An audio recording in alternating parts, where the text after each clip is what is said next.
Two of the main contenders to become Iran's president have registered on Saturday to run in next month's election. The June 18th election to succeed President Hassan Rouhani is seen as a test of the country's rulers who are hoping for a high turnout. Rouhani is barred by term limits from running again. The head of the judiciary, Ebrahim Raisi, lost to Rouhani in the 2017 presidential election. He was appointed to his current position by Supreme Leader of Iran, Ayatollah Ali Khamenei. Rights activists are concerned about his background as a strict judge. He was one of the 4 judges who imposed death penalties on thousands of political prisoners in the 1980s. Ali Larijani, a former nuclear negotiator and an advisor to the Supreme Leader, is another candidate hoping to secure the presidential seat. Both candidates have pledged to improve relations with neighboring countries and the West. They are also promised to improve economic growth that has been crippled by U.S. sanctions. We're now joined via Skype by Professor Seyed Marandi, an Iranian academic and chair of the North American Studies. Mr. Marandi, a very good evening to you. Thank you so much for joining us. Welcome to the Globe.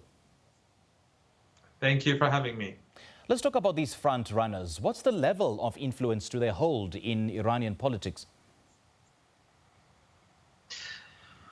Well, there are quite a few candidates this time round that are heavyweights of sorts. But I think the 2 main contenders are the former Speaker of Parliament. He was the Speaker of Parliament for 3 terms. He's now, as you pointed out, an advisor to the leader, which is basically what happens when any high-ranking official who is the head of one of the 3 branches of government, what happens to him later on. So, but his major position in the past was being Speaker of Parliament for 12 years.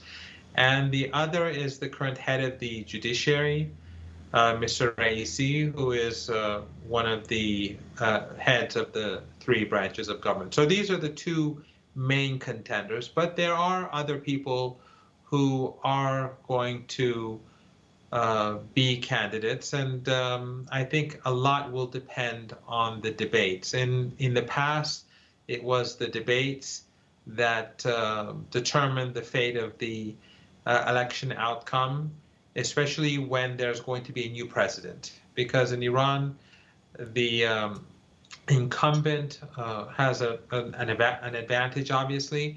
But now that we're going to have a new president, I think a lot is up for grabs and nothing is for certain. Well, let's talk about Ali Larijani for a moment. I mean, he's a former nuclear negotiator and an advisor to Khamenei, and he's hoping to secure backing from both moderates and hardliners and also, well, ostensibly bridge the gap between them. Is it correct to suggest that he has the competitive edge over Raisi, well, Ebrahim Raisi, because of his close association with Khamenei? No, I don't think it's correct to say that either of these 2 men have an advantage. Both of them want to attract a multiple set of constituencies. And I think that both of them have the ability to attract large numbers of supporters. At the moment, Ayatollah Raisi is at the top of the polls. There are multiple polls that are being taken in Iran, different institutions carrying out these pollings, and he is at the top. And his popularity is largely because he's been seen as very anti-corruption and effective as an anti-corruption judiciary leader. But Dr. Larijani also has his strong points as well. He is a professor at my university, the University of Tehran, and he does have a lot of people around him that are influential, and being the Speaker of Parliament for 12 years makes you very politically aware and capable, and he has many political allies as well. So, as I said, it will be the debates. The debates will be televised on national television. There will be, I think, 3 debates. And all the different candidates will have a large number of hours on state television. on public television. But ultimately, in my opinion, while Mr. Raisi is, according to polls, in the lead, but that doesn't make it necessarily a fact that he will win the presidency. As I said, it's the debates that will have a major impact. Okay. Now, Raisi claims to have come to form a strong coalition, a strong government for a strong Iran, of course, with the backing of what he calls a brave youth. Let's talk about how the youth, or whether the youth does have a resonance with him, and how he aims to help address some of the issues affecting the youth. It's hard to say. I haven't seen the details of the polling. I only know the general numbers, and that his polling figures are high, especially because since the current administration has grown to be unpopular over time, which is to a degree understandable, because after 8 years people are tired. But I think that one of the problems with this current administration is that it has pursued liberal policies, and that has increased the gap between rich and poor. And Ayatollah Raisi, he is advocating social justice, and he's critical of the gap, this major gap that exists.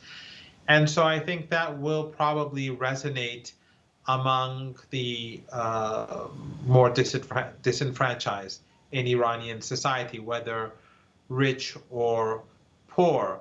He's not opposed to the private sector, but I think his focus will be on anti-corruption, social justice, whereas I think Dr. Larijani will probably feel that his strong point is foreign policy, because you did allude to the fact that he was the chief nuclear negotiator for a period of time, and he was seen to be successful when he was negotiating with the UN foreign policy chief Solana back when he was the head of the Supreme National Security Council. So he probably has an advantage in foreign policy, and Ayatollah Raisi probably has an advantage with regards to anti-corruption and social justice. So what's your reflection of how both candidates aim to address some of the country's biggest ills, chief of which, of course, is picking up the pieces with regards to the effects of the U.S. sanctions and the rising levels of poverty and corruption?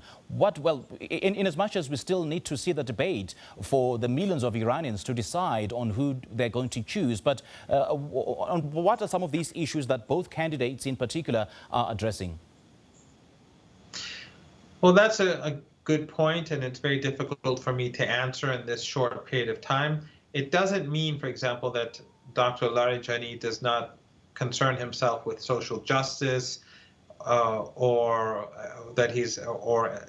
issues of corruption. Obviously, those are of major concern to him as well, or that Ayatollah Raisi is indifferent towards foreign policy. Obviously, that's a key issue for him too.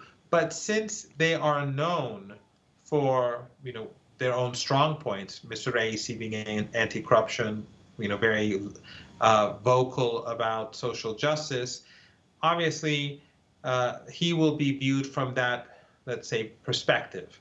Whereas Dr. Larijani will be viewed as a person who is an expert on foreign policy, and both of them are actually directly linked to problems that Iranian society has, because foreign policy obviously is linked to the nuclear deal, to the current negotiations, to see if the Americans can be forced to abide by its commitments.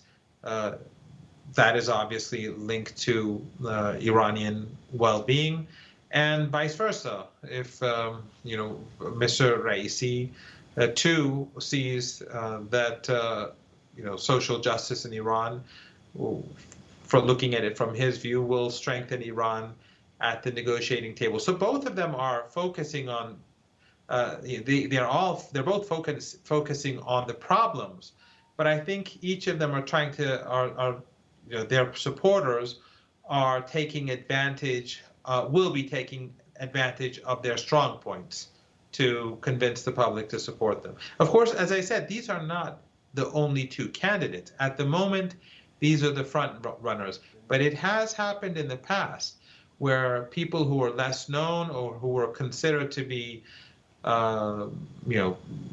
their winning the election would have been considered to be improbable, that they won the election because of the debates. Mr. Rouhani was not a front runner, and he became president because of the debate. The same was true with Mr. Ahmadinejad, and the same was true before him with Mr. Khatami. Yeah. So in all three cases, these people weren't expected to win, but they won. So, as they say, all bets are off, I think. Oh, of course, most definitely. And you say that, well, these are the front runners. There are other contenders as well. But I think for purposes of this discussion, let's focus on the two. You said that Larijani has foreign policy as his strong point. And remember the other day he said that the country needs more than populistic and Superman-like promises, in its current juncture. And he expressed hope that the ongoing negotiations in Vienna to restore its 2015 nuclear deal with world powers would lead to the lifting of the US sanctions. Do you think he would influence that kind of conversation that would lead to the lifting of those sanctions?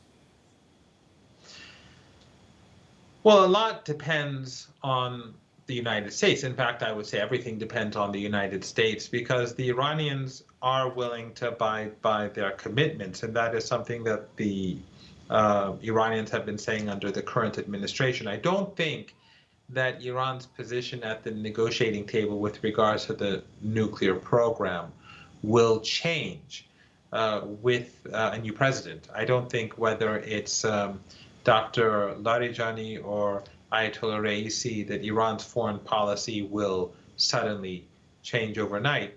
So I think that, with regards to the nuclear deal, both of these front-runner candidates will support a solution where the Americans abide by their commitments. But I think that in any case, whether it's Mr. Raisi or Mr. Larijani, that Iran's hand will be strengthened, because a new president usually has a lot of popular support during the initial stages of his presidency. And again, I'm not a betting man, fortunately, but I think that there's really no way at this stage to be certain that it will be one of these two people, but you are right to focus on these two gentlemen.